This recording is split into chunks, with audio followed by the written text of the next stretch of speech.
What did your psycho ex do? I caught my girlfriend of 6 years cheating on me in the basement with a guy who looked no older than 16. When I caught them, I told them to make themselves home, have fun, and went upstairs to do my daily things. Few minutes later, I heard them mumbling things to each other in the hallway and the guy left the house. Girlfriend hesitantly checked on me.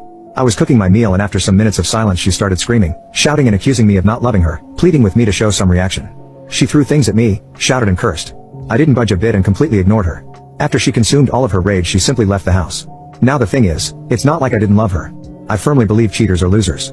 The only reason they do things behind their partner's back is they are dependent on their partner in one way or another. That is why I believe it's best to ignore them. She became just another person for me when I caught her cheating. It was her choice, not mine, so no need to get sad even though it may sound cruel. I packed my important things and left the house the same night.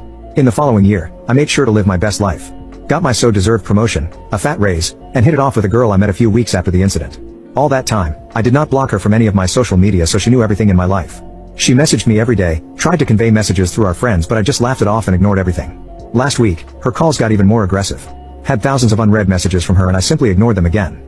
Days after, I had police officers at my door and I was taken to the police station to be investigated. They told me she ended her own life and blamed me in her note. After explaining everything to them, I went back home. Old mutual friends, her relatives, and even some of my relatives have been blaming me for everything. Some call me a monster, some call me an emotional abuser. I read all her messages last night. Felt like she was having a different emotion each time she wrote to me. She started by begging me to take her back, then blaming me for everything, then sending random explicit photos of her. Each time she was ignored, she looked more desperate to get an answer from me. In last week's messages she was threatening to end herself, and after being ignored again she sent one last voice message crying and begging. After going through the messages, all I felt was pity. I still do not know why her parents and friends did not notice she was going into a downward spiral.